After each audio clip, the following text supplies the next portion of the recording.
Laqad ja'akum rasulun min anfusikum. Jadi rasulun min anfusikum, seorang rasul yang sejenis dengan kamu. Terus azizun, orangnya sangat terhormat. Alaihi ma'anitum, rasul ini siap menanggung apa yang kalian tidak mampu. Makanya saya diantara sholawat yang senang itu sholawatnya Habib Ali Al-Habsyi yang ngarang Simtuduro. Kalau beliau baca sholawat itu sholatan yattasilu biha ruhul musolli alaihi bi fayam basitu fi qalbi sirru nuri ta'aluqi bi wa hubbi wa yuktabu biha fi inayatillahi ta'ala fi hisbi. Jadi dia baca sholawat itu, ya Allah berikan sholawat kepada kekasihmu Muhammad. Dengan sholawat ini rohnya saya, musolli itu rohnya saya yang membaca sholawat, bisa sambung dengan rohnya Rasulullah. Dan setelah sambung saya terhitung sebagai orang yang mencintai Rasulullah. Dan saya berharap dari cinta itu saya tertulis sebagai umatnya. Maka kan enggak mau sholawat itu mah, saya termasuk orang yang enggak saya loh. Tapi ya tetap baik dibanding nganggo primbon ya satu sholawatan ya. Tapi boleh punya etika lah dengan Rasulullah itu. Kalau dungo nyifati Nabi yang banyak, ya baru keinginan. Kan banyak tuh sholawat yang seperti yang saya misalnya di kitabnya Sayyid Muhammad ada Allahumma sholli ala sayyidina Muhammad nuri kalam alladzi. Wah nyifati Nabi itu sampai panjang lebar baru menceritakan hajatnya. Kalau kamu kan enggak nyifati Nabi basa-basi, mau sidik kan. Malah kadang orang misalnya ala Muhammad, Pak ala Muhammad, muri Sayyidina aja di soal. Misalnya terus kebutuhannya apa? Panjang. Saya termasuk yang enggak gitu, karena itu menurut saya kurang etika. Makanya Rasulullah itu kalau berdoa, kalau sudah nyifati Allah, coba tak beri satu contoh saja doanya Nabi. Alhamdulillah hamdan yuwafi ni'amahu wa yukafi'u mazidah ya Rabbana lakal hamdu kama yanbaghi li jalali wajhika 'azimi sultanik la nuhsi thana'an 'alaika anta kama asnaita 'ala nafsik. Itu sudah berapa itu nyifatin? Itu belum doanya tuh. Nah kamu kan enggak alhamdulillah rabbil alamin Allahumma ya Allah di hajati gremen seramu tuh kan dan gak bakat wali. Nah, coba kula wis isin dulu. Kula wis sering ngamini dongane wong ngono, tapi ning atiku amin itu maksudnya amin barno mawon Gusti. Tapi aku amin tapi amin ku barno mawon Gusti. Wong ora jelas betul. Jadi aku muni amin tapi amin barno maksudnya ya Allah barno amin ngono maksudnya. Jadi karena tadi setahu saya doanya para nabi, para wali itu memang seperti itu. Ya coba itulah doa tadi aja yang saya sebut itu berapa kalimatnya? Apa? Alhamdulillah hamdan yuwafi ni'amahu wa yukafi mazidah ya Rabbana lakal hamdu kama yanbaghi li jalali wajhika 'azimi sultanik la nuhsi thana'an 'alaika anta kama asnaita 'ala. Enggak terhitung pujian saya kepada engkau sebanyak engkau memuji pada diri engkau sendiri. Allahumma ini a'udzu biridho kami sakhatika fi mu'afatika min uqubatika wa bika minka. Allahumma sholli bihaqqi jabarutika wa bikhawsika. Kan panjang sekali doanya wali-wali itu, tapi semuanya mensifati Allah. Bahkan banyak yang kemudian lupa enggak doa. Coba haji, doa haji itu coba. Labbaik Allahumma labbaik la syarika lak innal hamda wa ni'mata laka wal mulka la syarika lak wa ni'mat. Itu kan labbaik saya siap melaksanakan perintahmu ya Allah sa'daik. Engkau yang punya pujian, engkau la syarika lak. Itu malah enggak ada, jarang malah ada doanya. Itu kalimatnya talbiyah semua. Allahumma antal azil akram, itu sudah seperti itu. Karena tadi al-mu'min yashghaluhu sana 'ala Allah min ayyakuna li nafsihi dzakiran. Mukmin sejati adalah sibuk memuja Allah sampai lupa jatah dirinya sendiri. Nah, kowe kan gak mujine Allah basa-basi, dongane tenan. Itu jadi makhluk aneh, itu jadi hubungan mbak pengiran itu wong aneh. Ya tapi jangan bakat wali, semuanya ikut dadine semuanya itu. Ya tok ngono, kok mari wali kakean malah gak elit. Nah, tapi saya mohon itu di sholawat itu usahakan jumlah, paling enggak jumlah sholawatnya banyak, doanya sedikit. Paling enggak misalnya kamu tidak punya kalimat yang apa baik ya mau sholawat ping 100 tuh ada salah biar giling-gilingan apa. Kita menyebut kekasihnya Allah lebih banyak ketimbang kita menyebut hajat kita sendiri ya gitulah. Paling tidak punya etika seperti itu ya. Kalau kamu nggak punya sewot sing keren, bacalah sholawat berapa 100 terus cerita awam Gusti utang kula kathah. Mengira jawab wis roh.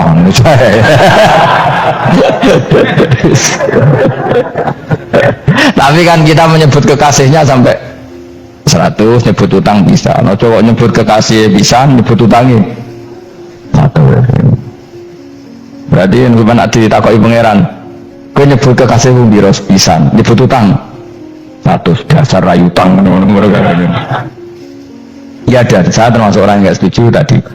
Jadi kalau redaksi sholawat cari yang mujinya Nabi lebih lebih banyak, karena itu nanti lebih diridhoi Allah Ta'ala. Coba Allah sendiri kalau nyebut nabinya itu hitung saja, laqad ja'akum rasulun min anfusikum, jadi rasulun min anfusikum, seorang rasul yang sejenis dengan kamu. Terus azizun, orangnya sangat terhormat, alaihi ma'anitum, rasul ini siap menanggung apa yang kalian tidak mampu. Kira bakat mlebu swarga baru kaya syafaatnya Nabi akhirnya mlebu swarga. Kira kelar korban, Nabi tahu mengorbankan kita semua. Dokha Rasulullah bikab syai'ini, hada an ahli wa hada amman lam yutokhi min mati. Ini alihima anitum, Nabi menanggung apa yang kalian berat. Azizun, Nabi itu ali, terus harisun alaikum, Nabi sangat berkomitmen menyelamatkan kalian. Haris itu keinginan yang berlebihan, itu apa? Haris, kayak kuno namanya ini ngungseng, keinginan yang over. Nabi itu sangat berkeinginan kita ini maslahat. Terus bil mu'minina ra'ufur, Allah yang super saja kalau nyebut nabinya nyifati sebanyak itu. Ada ayat lagi misalnya, Rabbana wab'ats fihim rasulam minhum yatlu alaihim ayatika. Muhammad itu siapa? Seorang rasul yang membacakan ayat-ayat Allah. Wa yu'allimuhum, seorang rasul yang mengajari mereka alkitab wal hikmah. Wa yuzakkihim, seorang rasul yang membersihkan akhlak-akhlak kita. Jadi artinya Allah punya tradisi kalau nyifati rasul itu banyak. Juga nyifati orang-orang sekeliling rasul. Makanya menurut saya mazhab Syiah itu enggak pas.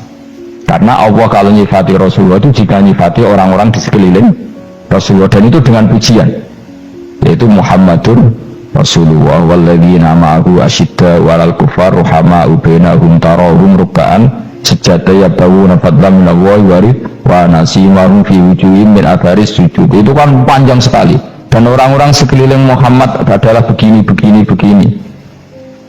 Kayak apa Allah muji para ashabu Rasulillah? Masa kita ikut kelompok yang menghina ashabnya Rasulillah?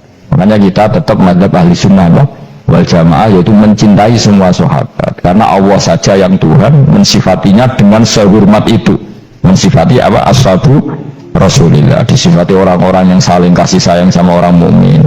Tarahum ruka'an, sujud dan komitmen hidupnya untuk rukuk dan sujud. Simahum fi wujuhim min asari sujud.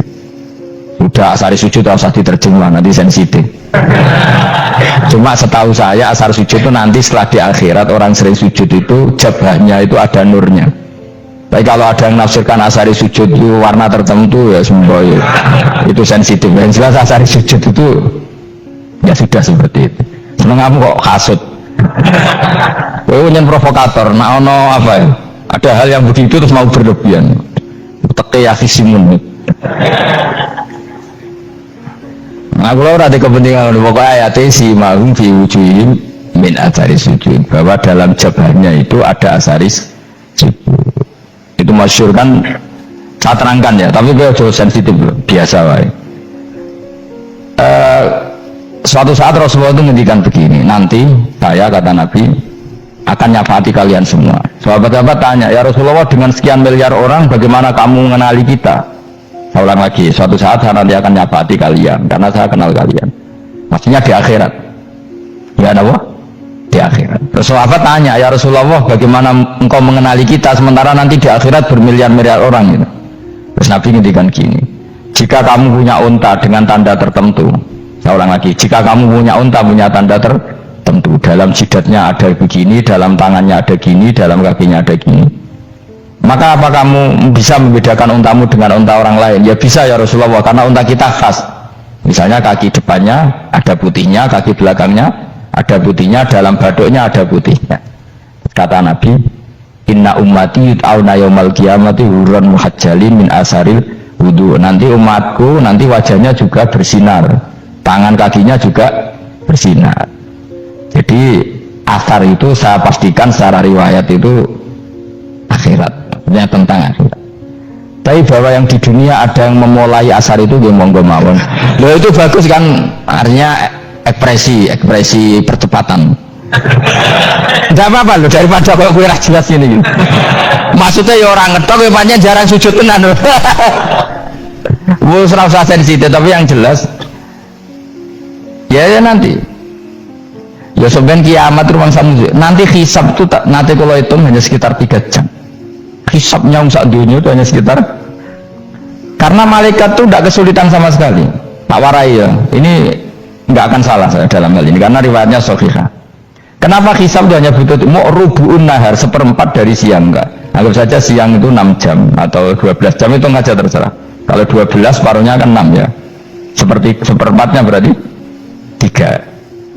Itu gini, jadi nanti di mahsyar itu kan yauma tabyaddu wujuh wa taswaddu wujuh. Yaudah yang kafir itu gelap, hilang wajahnya, tubuhnya semuanya gelap. Yang mukmin itu semuanya terang. Jadi sudah yang tabyaddu wujuh wa taswaddu wujuh otomatis terus ningkat. Terus pergerakannya itu delala yang tabyaddu wujuh itu ke kanan, yang taswaddu wujuh ke kiri. Maka kamu jangan punya sinar yang kelap-kelip, nanti kena bego yang karena gak jelas lagi.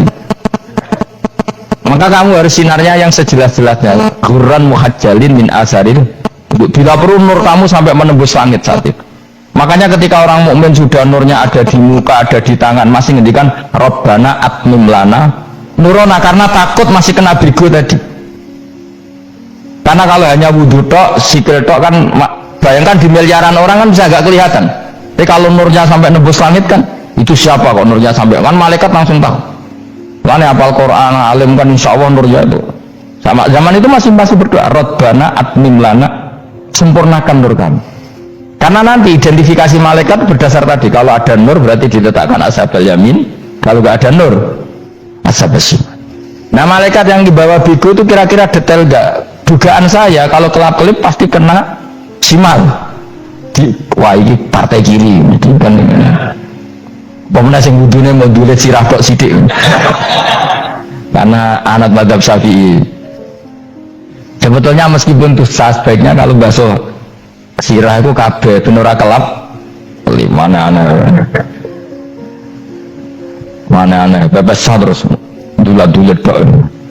Itu sebenarnya ya kelap. Ya sudah ya. Setelah itu kata ngendikane pangeran, ya oraful mujrimu nabisi mahum fayukhadu bin nawasi wal aqdam. Orang-orang pendosa kelihatan maka diletakkan di kiri. Nah sama yang orang-orang baik si mahum fi wujuhim min asari. Jadi ayat itu jelas tentang akhirat. Tapi kira usah terus provokasi. Seneng kok ya khisimun, maksudnya provokator. Jadi nanti yang mukmin jelas nurnya. Lah nur ini nanti dengan kadar iman kamu, perilaku kamu. Ada yang kelap-kelip, ada. Nah yang kelap-kelip ini yang kena bigo itu tadi. Nanti setelah kena bigo ikut ashabis shimal, yang kelap-kelip disortir lagi malaikat yang bagian detail kan ada nanti. Nah ini terus ditubir neraka. Yang kafir benar-benar neraka, yang ini ditubir neraka. Jadi nanti ini yang ngelok kanjeng Nabi digoleki ya ini itu. Mana sakit kanjeng Nabi, mana ono kiai soleh darani nek iso soleh dhewe sakit Nabi niku terus goleki ndi umatku sing kelap-kelip gitu. Dicari di syafaat. Ya, imma langsung dituruti Allah, wa imma dibasikne neraka. Ya terserah rencanamu piye kon aku kowe. Tapi yang jelas apa? Kiamat itu cepat sekali karena tadi ada identifikasi tadi. Makanya hanya cukup 3 jam karena tadi